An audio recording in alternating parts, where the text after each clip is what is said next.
आज बड़े शानदार रैली देखने को मिल रही है सर टाटा पावर में, वहीं से शुरुआत करते हैं सर। टाटा पावर में देखिए कितनी पावर दिखाई दे रही है आपको, 2.5% ऊपर, 425 का भाव आ गया अब। कितना दम दिखाई दे रहा है सर यहाँ से आपको? सर टाटा पावर पे नजर डालें, 424 लेवल्स पे चल रहा है। आप देखें वापस अपने 50 डे मूविंग एवरेज के ऊपर मेंटेन कर रहा है। अब जब तक आपको 412 रुपए के ऊपर मेंटेन करता हुआ दिखता है, 444 और उसके बाद 465 के लेवल्स दिखा सकता है। बट लेवल जरूर ध्यान रखिएगा, 412 के ऊपर मेंटेन करता रहे, तब तक ये दो टारगेट्स है। जी, चलिए ये बात यहाँ पर टाटा पावर को लेकर के निकल के आई है। टाटा पावर के बाद जो है लगातार हम बातचीत कर रहे हैं। हालांकि इस पे सब लोगों को लग रहा था कि अब ये डर लग रहा है, लेकिन ये शेयर निकाल ले गया अपने आप को, 240 पहुंच गया सर देखते देखते अदानी पावर।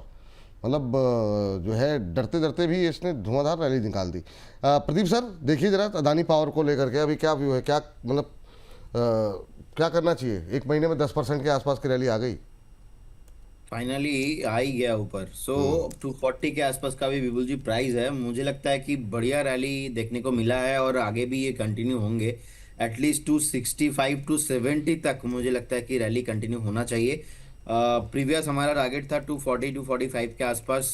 मुझे लगता है कि तो अभी आ गया है। फिर से आपको 270 तक मूव मिलेंगे। अब ये इतना बड़ा मूव शॉर्ट टाइम में होने के बाद या तो नेक्स्ट और 2-3 महीना चलेगा नहीं, कंसोलिडेशन रेंज में चला जाएगा। अदरवाइज थोड़ा और यहाँ से ऊपर आने के बाद और 7-10% मिनिमम तो भागना है। ये चलने के बाद एक बार आपको प्रॉफिट बुकिंग भी देखने को मिल सकता है। तो शॉर्ट टर्म व्यू थोड़ा यहाँ पे रिस्की होगा, क्योंकि अभी रिसेंटली उछाल यहाँ पे आ चुका है। लेकिन अगर आपका व्यू नेक्स्ट 6-8 महीना है तो बिल्कुल अब यहाँ से भी मुझे लगता है कि अपसाइड पॉसिबल है। ये बात देखने को मिल सकती है। अभी खरीदना तो नहीं है ना? विपुल जी एक्चुअली अभी इतना ऊपर आ चुका है तो यहाँ पे फ्रेश बाई कॉल नहीं रहेगा। अगर फिर से 205-10 के आसपास रिट्रेसमेंट पे आता है, वो एक परफेक्ट बाइंग जोन बन सकता है। चलिए ठीक है, आगे बढ़ते हैं और जो है अगली शेयर पे बातचीत कर लेते हैं। अंबाला जी जरा JSW एनर्जी देखिए आप, यहाँ पर भी अच्छा मोमेंटम देखने को मिल रहा है। यहाँ पे क्या संभावनाएं दिखाई दे रही हैं और क्या कोई गुंजाइश है नई खरीदारी की? JSW energy right? बिल्कुल सही बात पकड़ा आपने जी। यस, पुरानी रिकमेंडेशन भी है तो उसका टारगेट मेरे ख्याल से 590 आज कल में आ जाएगा। तो अब टारगेट के पास बहुत नजदीक है। उसके बाद लोग हो सकता है कि लोग कुछ प्रॉफिट बुकिंग करें। So I am revising that view कि फर्स्ट टारगेट के बाद भी आप होल्ड कर सकते हैं सेकंड टारगेट के लिए आराम से। तो जो लोग पहले से इसमें है, और मेरे ख्याल से 460 समथिंग की बाइंग थी, 590 और 650 700 ये टारगेट्स डिस्कस किए थे, अभी भी इंटैक्टेड है। तो फर्स्ट टारगेट पे बुक ना करते हुए और होल्ड कर लीजिएगा। नाउ रही बात 26% से ज्यादा है वैसे वो, जी जी जी। बट स्टिल बाय कर सकते हैं। क्यों? क्योंकि इसका प्राइस स्ट्रक्चर और फंडामेंटल्स, जो भी मैक्रो फैक्टर्स का जो सपोर्ट है वो सारा इसके सपोर्ट में है। तो 574 अभी है। समय बढ़ा लीजिए 3 महीने कम से कम, एंड अप टू 10 मंथ्स ये समय आपके पास होना चाहिए, ताकि अगले साल का भी एक क्वार्टर आपको थोड़ा बहुत मिल जाए। अब यहाँ से जो टारगेट है, एज आई सेड, कि आपको 650 से 800 रुपए तक का मूवमेंट आपको देखने के लिए मिल सकता है। इन्वेस्टमेंट कैटेगरी का स्टॉक है, इसलिए इन्वेस्टमेंट को ही प्रायोरिटी दो, ट्रेडिंग करना अवॉइड करिए। करंट प्राइस स्ट्रक्चर पर भी बाय हो सकता है। स्टॉप लॉस जो है आपको लगाना चाहिए यहाँ पर 515 रुपए का इनफ है। अच्छे टारगेट्स के लिए ये इनफ है। चलिए ठीक है, ये बात यहाँ पर JSW एनर्जी पे निकल के आई है। जरा फटाफट डिफेंस के कुछ एक काउंटर्स देख लेते हैं। अपोलो माइक्रो पहले लेकर के आएंगे 3.25% ऊपर, ये भी इंट्राडे हाई पे ट्रेड करता हुआ लगातार तेजी पे तेजी चल रही है। यहाँ पे 40% की रैली आ चुकी है सर। रचित सर देखिए क्या करें सर, 40% की रैली के बाद अभी भी क्या अपसाइड की गुंजाइश है? क्या कहेंगे आप अपोलो माइक्रो को लेकर के? Sir Apollo micro lower level से कवरेज में रहा है, और जिस तरीके से चल रहा है मोमेंटम बहुत ज्यादा हो गया है। और मैं ये कहूंगा कि अपनी प्रॉफिट बुकिंग ऑन रखें स्टैगर्ड मैनर में। तो अगर आप इसको लॉन्ग टर्म के लिए होल्ड करते हैं तो हो सकता है आने वाले दिनों में आपको 500 से 550 की लेवल भी दिखाएं। मगर मुझे जो वर्ड ऑफ कॉशन दिख रहा है वो ये दिख रहा है कि मार्केट अगर रिवर्सल देता है तो वैल्यूएशन जो है इसके वो थोड़े से कंसर्निंग फैक्टर लग रहे हैं। तो मैं समझता हूँ स्टैगर्ड मैनर में प्रॉफिट बुकिंग करते चले। अगर आपने ट्रेडिंग बैट ली है तो फिर वापस अगर लोअर लेवल पे पोजीशन मिलेगी तो बना लीजिएगा, और medium to long term hold कर रहे हैं तो अभी बने भी रह सकते हैं। इसके साथ साथ सर डिफेंस की बात हो रही है, एस्ट्रा माइक्रो ये एक काउंटर पे भी नजर रख लीजिएगा। 52 वीक हाईज इसने अभी अटेन किए हैं। अस्tra माइक्रो ये बहुत लोअर लेवल से बोनस से हम रिकमेंड करते हुए आ रहे हैं। अब बिल्कुल। इसमें मोमेंटम आ रहा है। जिन भी लोगों ने उन लेवल्स पे पोजीशन बना रखी है, अगर आप इसमें बहुत ज्यादा टाइम नहीं दे सकते तो कहीं भी आपको 1280 से 1340 का लेवल दिखे एक बार निकल सकते हैं। अगर आप इसको टाइम कमिटमेंट दे सकते हैं तो मैं एक ही चीज बोलूंगा, अभी ये मोमेंटम चालू हुआ भी नहीं है। अभी नई खरीदारी तो नहीं कर सकते ना इस पे? सर नई खरीदारी भी अगर करना चाहेंगे तो नई खरीदारी ऐसे करिएगा कि किसी भी करेक्शन में, क्योंकि करेक्शन में सर सारी जगह ही डैमेज आता है, किसी भी करेक्शन में 1106 से लेकर और आपको 1040 की रेंज में मिले, वहां पे सोचिएगा, अभी नहीं। अभी नहीं। डेटा पैटर्न प्रदीप सर आप देखिए 4121 के आसपास अभी ट्रेड करता हुआ आधे % के आसपास की मजबूती यहाँ पर रही है। ये थोड़ा सुस्त चला है एक महीने में बीते। क्या कोई संभावनाएं हैं करंट लेवल पे चलने की? बिल्कुल जी, हाई पॉसिबिलिटीज है, यहाँ से भी स्टॉक आपको ऊपर आते हुए दिखाई देंगे 4850। मुझे लगता है कि इसके लिए आपको अभी वेट करके जाना चाहिए, और एक स्टॉप लॉस मैं यहाँ पे 3710 के लेवल पे मेंटेन करना पसंद करूंगा, और मुझे लगता है कि इजीली स्टॉक आपको यहाँ से भी 800 टू 900 पॉइंट का एक रैली यहाँ से मिल सकता है। ये बात यहाँ पर डेटा पैटर्न को लेकर के निकल के आई है। डेटा पैटर्न के बाद बात कर लेते हैं कुछ एक PSUs की भी। GRSC अंबाला मैम देखिए जरा GRSC पे क्या करना चाहिए करंट लेवल पे? Okay fine. 268 पर है, इन्वेस्टमेंट के लिए बाय कर सकते हैं। एक्यूमुलेशन जोन थोड़ा सा है तो उसके हिसाब से प्लानिंग करिएगा। 2500 से लेकर के 2750 और अभी चल रहा है 2683 पर अभी चल रहा है।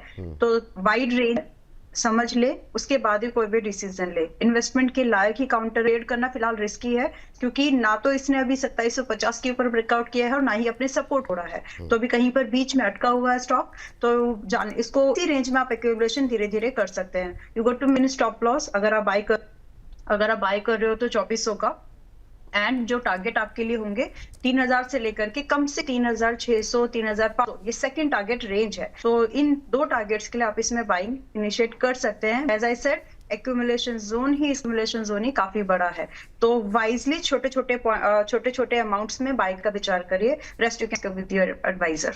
ठीक। रचित सर एक साथ अब दो थोड़े से कोशिश करते हैं कवर करने की। देखिए वारी एनर्जी और अदानी ग्रीन दोनों कवरेज में लेकर के आ जाइए। वारी एनर्जी में भी आज अच्छा मोमेंटम देखने को मिल रहा है, अदानी ग्रुप भी पूरा मतलब तेजी में लगातार ही चल रहा है।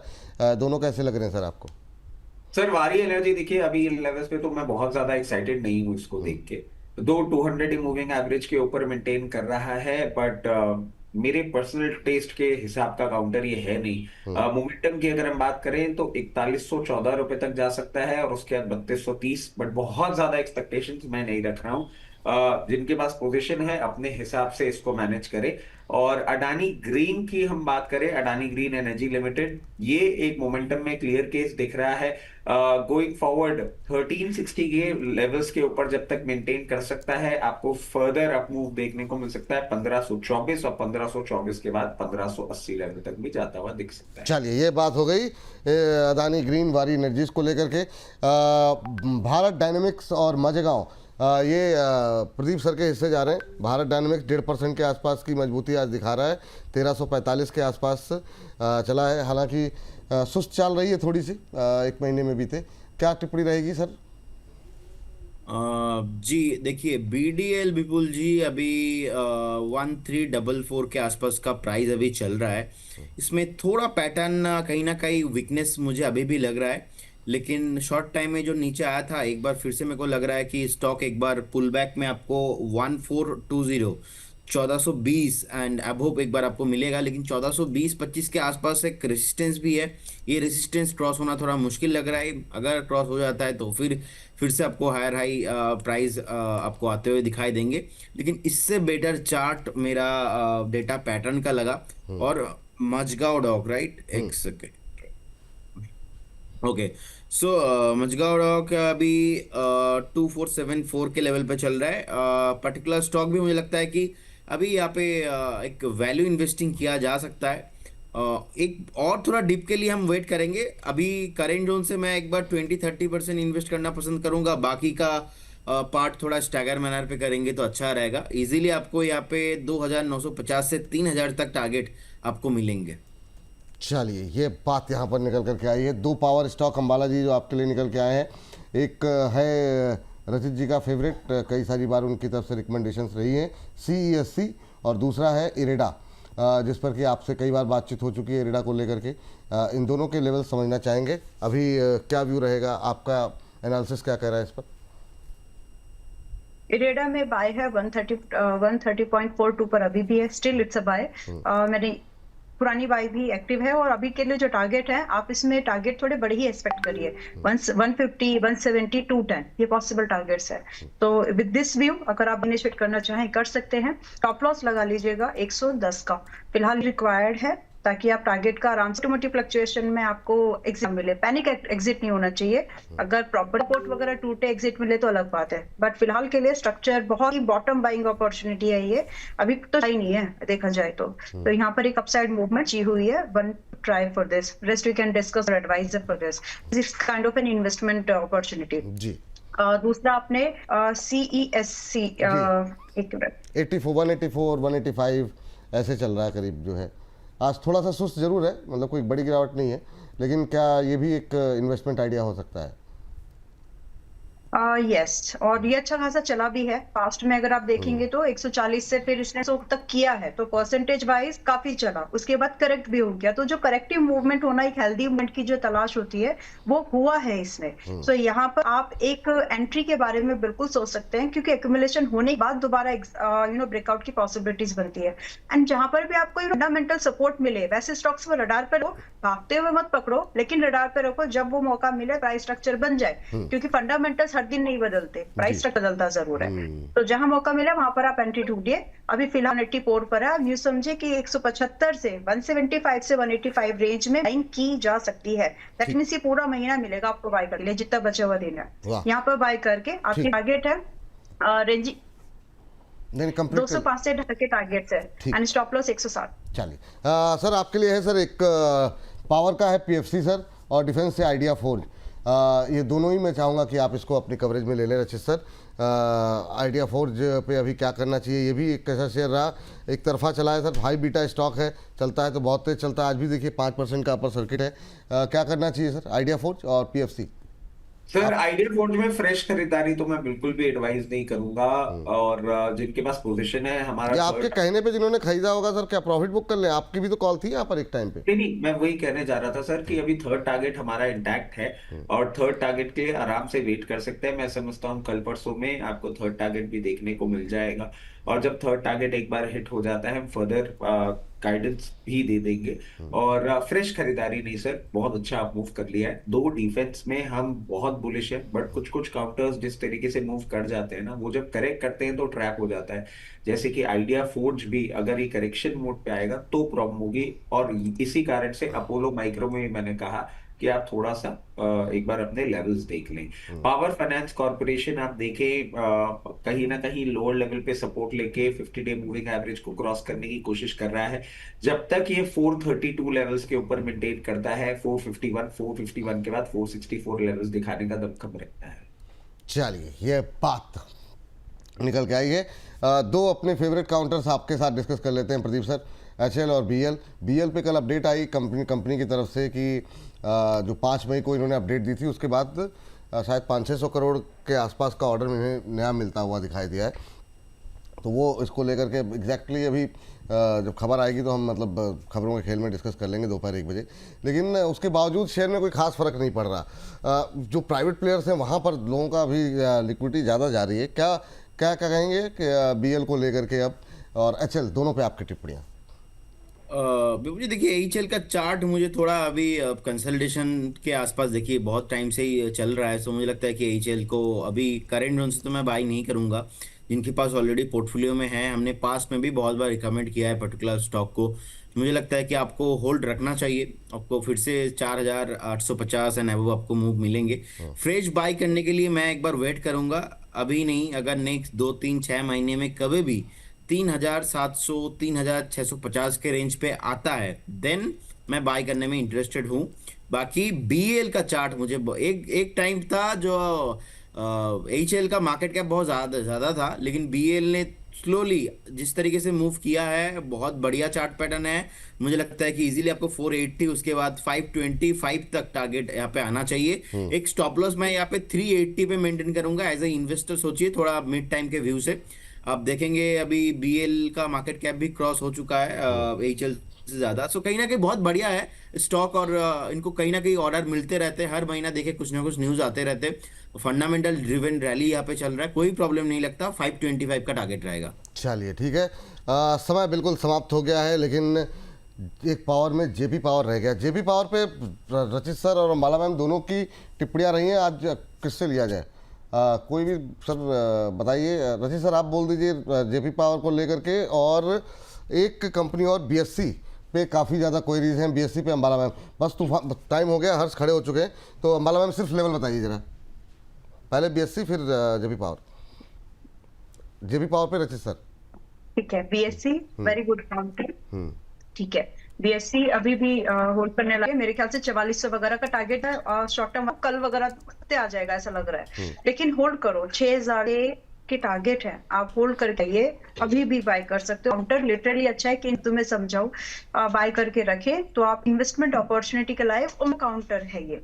तो आज भी 4345 के आसपास है, बायने लायक है। स्टॉप लॉस अब आपका और छोटा हो गया, पहले 370 था, अभी 3850 है, तो 6000 टारगेट के लिए स्ट्रेट अप आए।